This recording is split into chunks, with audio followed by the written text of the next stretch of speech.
जहांगीर द्वारा किए गए संशोधन, परिवर्तन। दुअस्पा सी अस्पा का नियम, यह नियम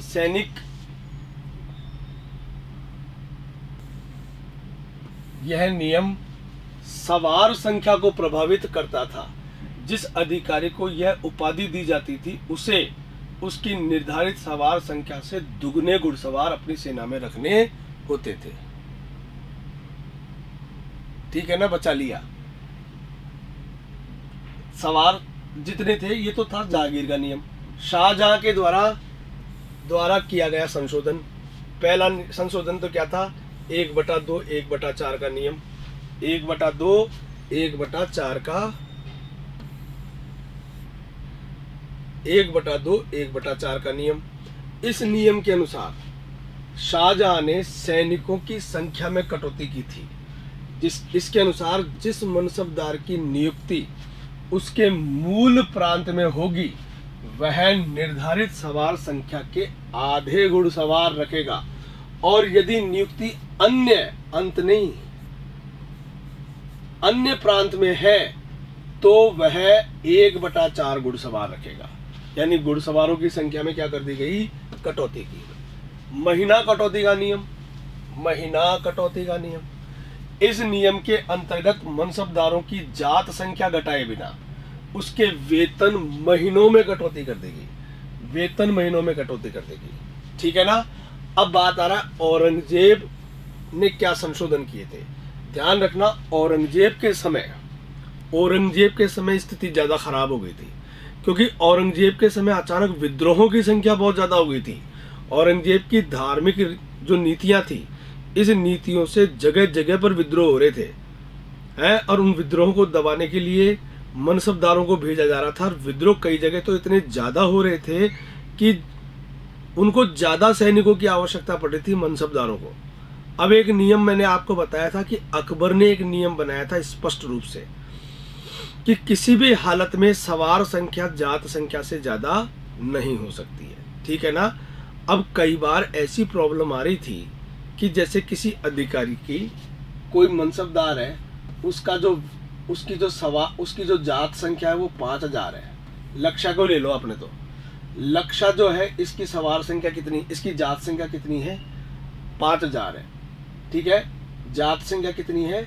5000 जात है, और 1000 क्या है इसकी? 1000 सवार है। अब इसको जिस विद्रोह को दबाने के लिए भेजा जा रहा है वो विद्रोह इतना बड़ा विद्रोह है कि 1000 सवार तो दिखेंगे नहीं कहीं। तो चलो दुगने कर देते हैं, पर दुगने से भी काम नहीं चल रहा। असल में इसको चाहिए कितने? इसको चाहिए 6000 सवार। कितने सवार चाहिए? 6000 सवार चाहिए। अब 6000 सवार करते ही तो फिर इसकी जात संख्या जो है वो 5000 रह गई, तो वो अकबर द्वारा बनाया गया नियम टूट गया। तो ऐसी स्थिति के अंदर एक ऑप्शन ये है कि अगर अपने को 6000 सवार भेजने तो जात संख्या कितनी कर दो? 6000 कर दो, तो फिर कोई प्रॉब्लम, नियम भी बच जाएगा। गुड इवनिंग बबीता, नियम भी बच जाएगा। लेकिन ऐसी स्थिति के अंदर समस्या ये आ जाएगी दोस्तों कि फिर जैसे इसको 6000 करोगे तो इसका व्यक्तिगत वेतन बढ़ जाएगा। अब व्यक्तिगत वेतन बढ़ जाएगा तो असली झगड़ा ही तो पैसे का ही तो है। अरे पैसे की कमी है तभी तो विद्रोह हो रहे हैं। तो ऐसे तो कितने लोगों की तनख्वाहें बढ़ाई जाएगी। इससे तो बढ़िया फिर विद्रोह के कारणों को ही समाप्त कर दो ना फिर। ठीक है ना। 6000 करते ही तो मामला ज्यादा भारी हो जाएगा। सवार उसकी मनसबदार की व्यक्तिगत वेतन बढ़ जाएगा। तो ऐसी स्थिति में इसने क्या किया कि एक नियम बनाया, और उस नियम को कहते हैं मशरूत का नियम। मशरूत को कहते हैं इंग्लिश के अंदर कंडीशनल रैंकिंग कहते हैं। क्या होता है कंडीशनल रैंकिंग? आज भी होती है, ध्यान रखना। जैसे मान लीजिए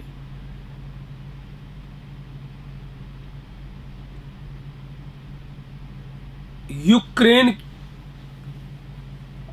यूएनओ ने कहा कि यूक्रेन में भारत भी अपनी शांति सेना भेजेगा। और ये कहा गया कि कर्नल, ब्रिगेडियर स्तर के, कौन से स्तर के, ब्रिगेडियर स्तर के अधिकारी को भेजना पड़ेगा। अब अपने भारत के अंदर उस समय मान लीजिए कि सारे ब्रिगेडियर व्यस्त थे, तो ब्रिगेडियर भेज ही नहीं सकते। तो हम लोग क्या करते हैं, आज भी ऐसा करते हैं कि किसी कर्नल को अस्थायी रूप से ब्रिगेडियर का दर्जा देके और वहाँ पर भेज देते हैं। अगर मान लीजिए वहाँ पर वो व्यक्ति शहीद हो जाता है तो उसे ब्रिगेडियर की ही पेंशन मिलेगी, ध्यान रखना। उसे एक्स ब्रिगेडियर कहा जाएगा, दिवंगत ब्रिगेडियर कहा जाएगा, शहीद ब्रिगेडियर कहा जाएगा, ठीक है। लेकिन अगर मान लो वहाँ से सुरक्षित वापस आ गया तो उसको, अगर मान लो वहाँ कुछ भी नहीं हुआ और वापस आ गया तो यहाँ आते ही वापस वो कर्नल की पोस्ट पे आ जाएगा, ठीक है ना। तो ठीक इसी प्रकार इसने मशरूत का मतलब इसी प्रकार की सशर्त नियुक्ति होती थी कि किसी विशेष अभियान के दौरान मनसबदार की जात संख्या में परिवर्तन किए बिना उसकी सवार संख्या में वृद्धि कर देना ही मशरूत कहलाता था, ठीक है ना। अर्थात अस्थायी रूप से जैसे ही वो वापस आ जाएगा उसकी सवार संख्या उतनी ही हो जाएगी जितनी पहले थी। समझ में आ गई क्या बात आपको? कोई प्रॉब्लम? No problem. ये थी मनसबदारी व्यवस्था। कौन सी व्यवस्था? मनसबदारी व्यवस्था। क्लियर? कोई प्रॉब्लम? No problem. मनसबदारी व्यवस्था संपन्न हुई। देखो भाई साहब, अब मैं बात कर रहा हूं मुगल प्रशासन की। मुगल प्रशासन, मुगल प्रशासन। और ध्यान रखना, प्रशासन जो है ना, वो प्रशासन दो प्रकार का होता है। मैंने हर बार बता दिया आपको, जब मैंने आपको मौर्य पढ़ाया था तब भी बताया था, जब मैंने आपको गुप्त पढ़ाया था तब भी बताया था आपको, जब हर जगह पर जहाँ पर प्रशासन आया है ना, मैंने वहां पर बताया आपको। दो प्रकार का प्रशासन होता है। एक प्रशासन तो होता है कौन सा? एक तो होता है केंद्रीय प्रशासन, और एक होता है कौन सा? एक होता है प्रांतीय प्रशासन। केंद्रीय प्रशासन और प्रांतीय प्रशासन, दो प्रकार के प्रशासन होते हैं, केंद्रीय और प्रांतीय। केंद्रीय और प्रांतीय दो प्रकार के क्या होते हैं? प्रशासन होते हैं। आप आज भी होते हैं नहीं होते हैं। जो दिल्ली से चलता है वो केंद्रीय प्रशासन, और जो प्रांतों में से जो जयपुर से चलता है वो प्रांतीय प्रशासन। दो प्रकार के प्रशासन तो होते ही है। और दोनों प्रकार के प्रशासन जो है उनका हेड जो होता था ना, वो हेड कौन होता था? वो शासक होता था। दोनों ही प्रकार के प्रशासन का हेड कौन होता था? शासक होता था। और शासक को यहाँ पर बादशाह कहा जाता था। क्या कहा जाता था? बादशाह कहा जाता था। ध्यान रखना, बादशाह की उपाधि धारण करने वाला पहला शासक जो था वो बाबर था। कौन था? बाबर था। सबसे पहले बादशाह की उपाधि धारण करने वाला शासक कौन था मुगलों के अंदर? बाबर था, ठीक है ना। बाबर ने 1507 में काबुल में, कहां पर? काबुल में अपनी बाप दादाओं की जो उपाधि चली आ रही थी ना, मिर्जा की उपाधि, उस मिर्जा की उपाधि को त्याग कर बादशाह की उपाधि धारण कर दी थी। और बादशाह की उपाधि बहुत बड़ी उपाधि होती है, ध्यान रखना। आपको शायद पता होना चाहिए, आपके सिलेबस में नहीं है इसलिए पता नहीं है आपको, मैं बता देता हूँ। मुगलों के आने से पहले भारत में सल्तनत काल चल रहा था। क्या चल रहा था? सल्तनत काल चल रहा था। और सल्तनत काल में जो शासक होते थे ना, वो सुल्तान की उपाधि धारण करते थे। किसकी उपाधि धारण करते थे?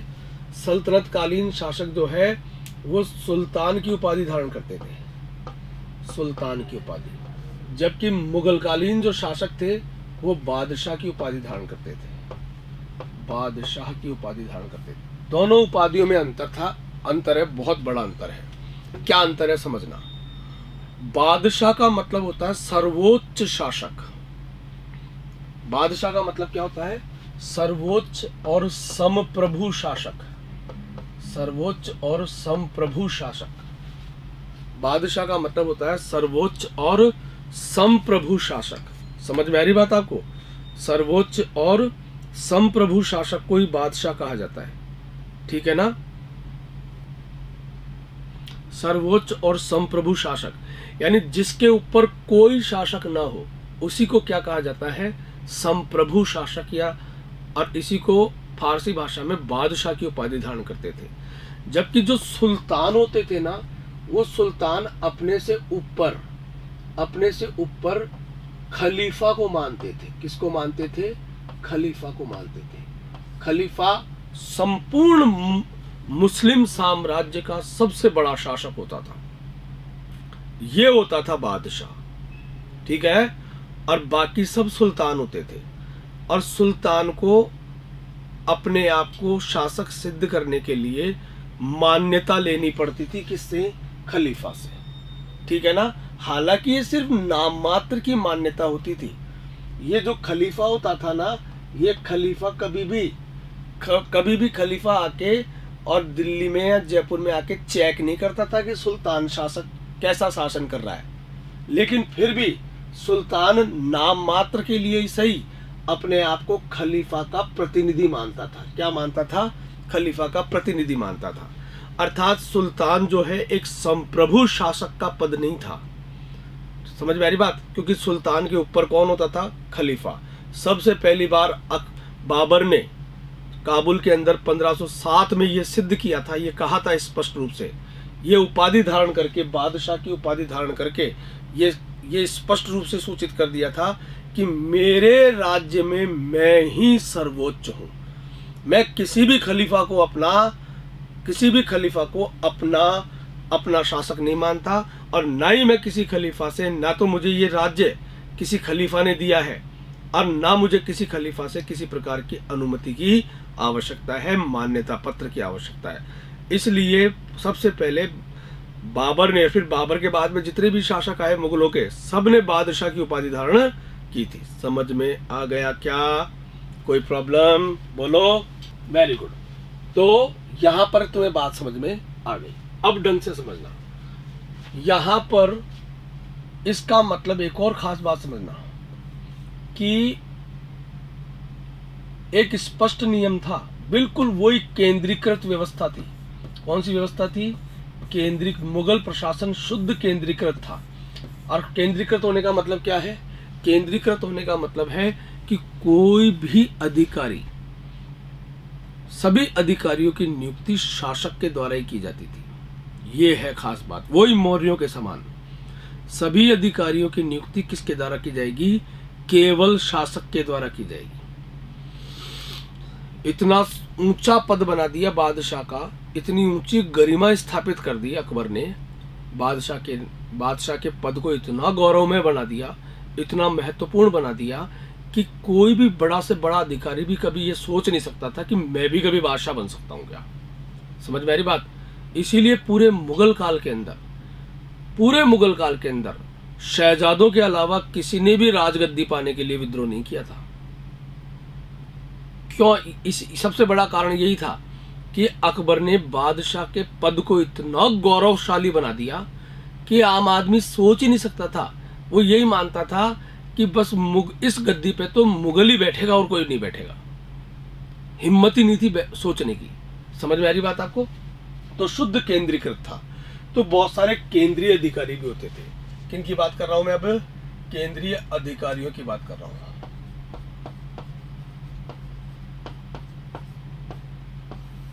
केंद्रीय अधिकारियों की बात करता हूं। सबसे बड़ा केंद्रीय अधिकारी, सबसे बड़ा जो पद है मुगल काल का, बादशाह के बाद में सबसे बड़ा जो पद था ना, वो पद था वकील का पद। वकील मुमालिक, वकील ही मान लो तुम तो।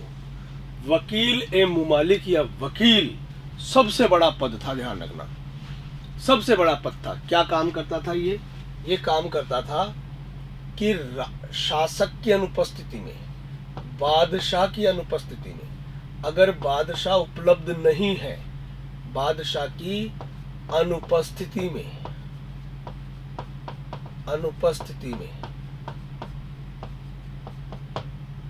उसके सारे के सारे अधिकार सारे अधिकार किसके पास होते थे? सारे अधिकार वकील के पास होते थे। समझ में आ रही बात आपको?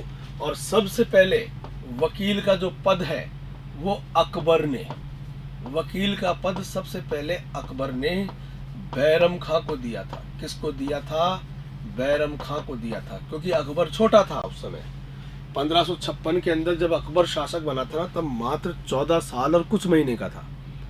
14 वर्ष और कुछ महीनों का ही था ये, है ना। इसलिए आयु में बहुत कम था, सब कुछ इसी के, अरे भाई शासक तो यही है, तो इसने बैरम खां को क्या दे दिया था? वकील का पद दे दिया था। अर्थात मैं अगर बैरम खां के किसी के ऊपर भी साइन है, किसी भी लेटर पर बैरम खां के साइन है, तो समझ लो कि वो बादशाह के साइन है।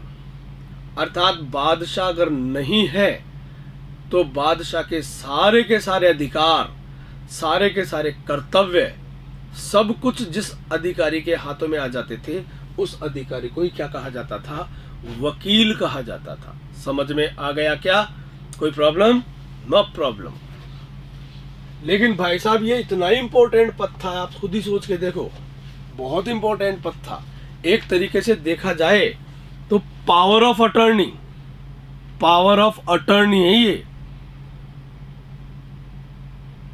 आज भी दे देते, मान लो मेरी जमीन है और मैंने मेरी जमीन की power of attorney Umesh Meghwal के नाम लिख दी, तो अब उमेश मेघवाल अगर उस जमीन को बेचता है और बेच दिया, तो मैं नहीं कह सकता बाद में ये बात कि साहब इसने क्यों बेच दिया, जमीन तो मेरी है, क्योंकि उमेश मेघवाल के पास मेरे द्वारा लिखा गया पावर ऑफ अटर्नी का लेटर है, जिसमें मैंने कहा है कि मैं मेरे सारे के सारे अधिकार, जमीन संबंधी सारे के सारे अधिकार जो है वो इस उमेश को देता हूं मैं।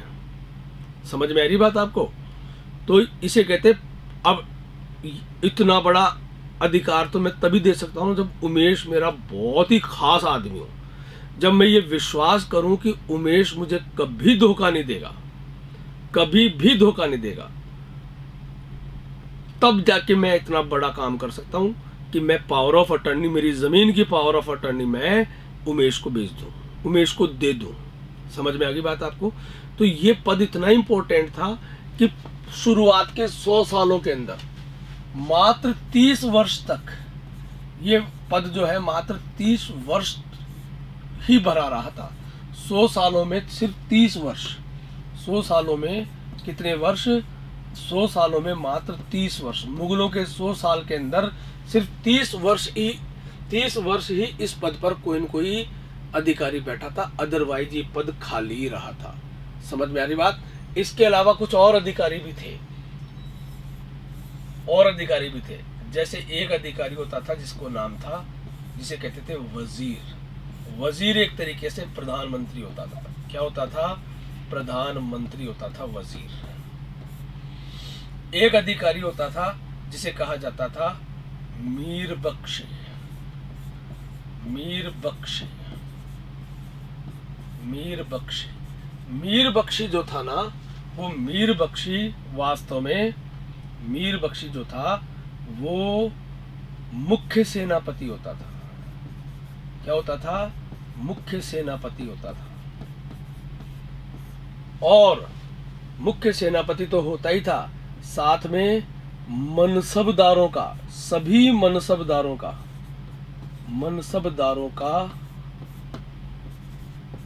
प्रमुख भी यही होता था।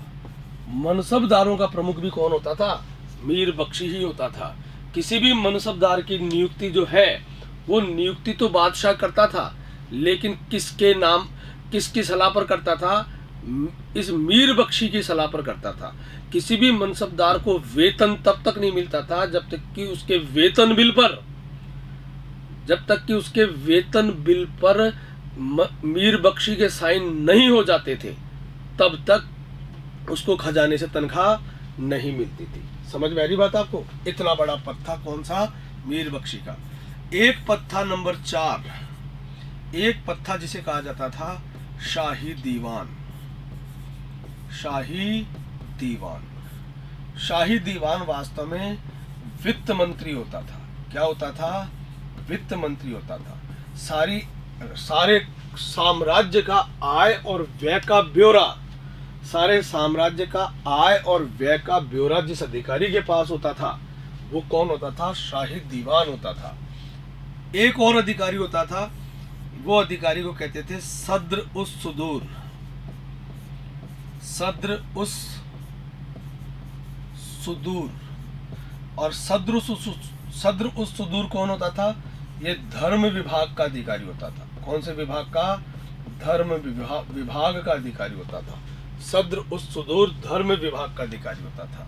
और एक अधिकारी होता था जिसे कहते थे काजी उत कुजात। काजी उत कुजात अर्थात मुख्य न्यायाधीश। क्या हो गया? ये साम्राज्य का मुख्य न्यायाधीश होता था। पूरे साम्राज्य का मुख्य न्यायाधीश कौन होता था? काजी उत कुजात होता था। समझ में आ गया? ये तो थे बड़े अधिकारी, ये तो राज्य के बड़े अधिकारी होते थे, शीर्ष स्तर के अधिकारी। सबसे बड़ा अधिकारी वकील, फिर वजीर, फिर मीर बख्शी, फिर शाही दीवान, फिर सद्र सुदूर, फिर काजी उत कुजात। इनके अधीन भी कुछ अधिकारी होते थे। ये तो शीर्ष अधिकारी हो गए। अब मैं बात कर रहा हूं कि इनकी अधीनस्थ अधिकारियों की बात करता हूं। अधीनस्थ अधिकारी भी बहुत सारे होते थे। जैसे एक होता था मीर आतिश। कौन होता था? मीर आतिश। मीर आतिश, आतिश शब्द का मतलब होता है, आतिशबाजी होती है ना, बारूद जिसमें होता है। तो ये होता था तोप खाने का अधिकारी। कौन सा अधिकारी था ये? तोप खाने का अधिकारी। तोप खाने का प्रभारी जो है, उस प्रभारी को ही क्या कहते थे? मीर आतिश कहते थे। एक होता था जिसे कहते थे मीर बर। मीर बर का मतलब था, बर कहते वन को, वन अधिकारी। कौन सा अधिकारी हो गया ये? वन अधिकारी हो गया। वनों से होने वाली आय जो होती थी ना, वो किसके अधीन होती थी? मीर बर के अधीन होती थी। एक और अधिकारी होता था जिसे कहते थे मीर ए अर्ज। मीर ए अर्ज, अर्ज किया है, अर्जी दी है। अर्जी किसे कहते हैं? अर्जी किसे कहते हैं बताओ? अर्जी बताओ, अर्जी किसे कहते हैं? अरे जो एप्लीकेशन दी जाती है ना, उसे अर्जी कहते हैं। तो जितनी भी राज्य के अंदर शासक के पास जितनी भी एप्लीकेशनें आती थी, जितनी भी अर्जियां आती थी, उन सब अर्जियों का जवाब देने वाला जो अधिकारी होता था ना, वो मीर अर्ज कहलाता था। तो इसे कह सकता हूं मैं याचिका विभाग का अधिकारी। याचिका विभाग का अधिकारी था ये। इसका काम था कि उन विभागों को, जिस विभाग से संबंधित याचिका आई है शासक के पास में, उस विभाग को वो लेटर भेजना, हाँ चिट्ठी, वो चिट्ठी किसके पास भेजना? वो उस विभाग के पास भेजना। फिर उस विभाग से उसका उत्तर लेके, और जिसने वो प्रश्न पूछा है उसको वो प्रश्न का उत्तर दे देना, एप्लीकेशंस। ठीक है ना? एक और अधिकारी होता था, उसे कहते थे मीर बहर। मीर ए बहर। बहर कहते हैं नाव को, नौसेना अधिकारी। कौन सा अधिकारी हो गया? नौसेना अधिकारी को ही क्या कहा जाता था? मीर बहर कहा जाता था। एक होता था जिसे कहते थे मीर तोजक। मीर तोजक, जो मीर तोजक क्या होता था समझ लेना। मीर तोजक का मतलब था कि जो दरबार के अंदर जो उत्सव मनाए जाते थे ना, उन उत्सवों का प्रबंधक होता था। ठीक है? दरबारी उत्सवों का प्रबंधक।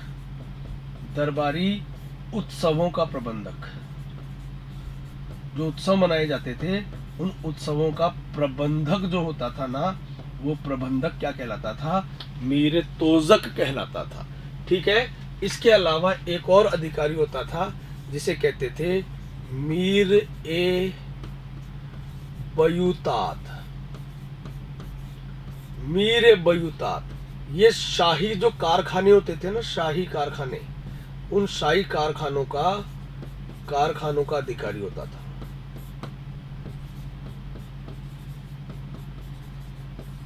कारखानों का अधिकारी होता था। एक अधिकारी और लिख लेना नाम, उसे कहते थे मीर ए सामा।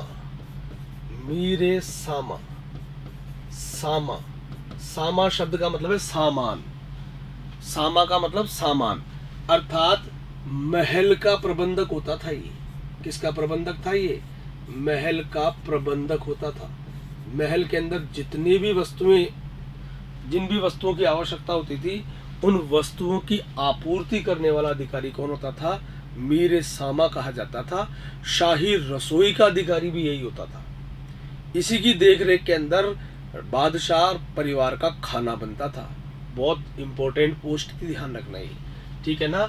एक और अधिकारी होता था जिसके कहा जाता था मुतशरिफ। मुतशरिफ ये लेखाधिकारी होता था। क्या होता था? लेखाधिकारी, अकाउंट्स लिखने वाला आदमी होता था, इसे मुतशरिफ कहते थे। और एक और अधिकारी होता था जिसे कहते थे मुस्तौफी। मुस्तौफी, मुस्तौफी कौन होता था? जो लेखा लिखने के बाद में उस लेखा की परीक्षा करने वाला, लेखा परीक्षक। सही लिखा है कि गलत लिखा है, आंकड़े गलत तो नहीं लिख दिए है, डिटेल्स, उनकी डिटेल चेक करता था कौन? मुस्तौफी। समझ में आ गया? ये होते थे क्या? अधिकारी। अब एक बार पढ़ लेते अपन केंद्रीय अधिकारियों के बारे में।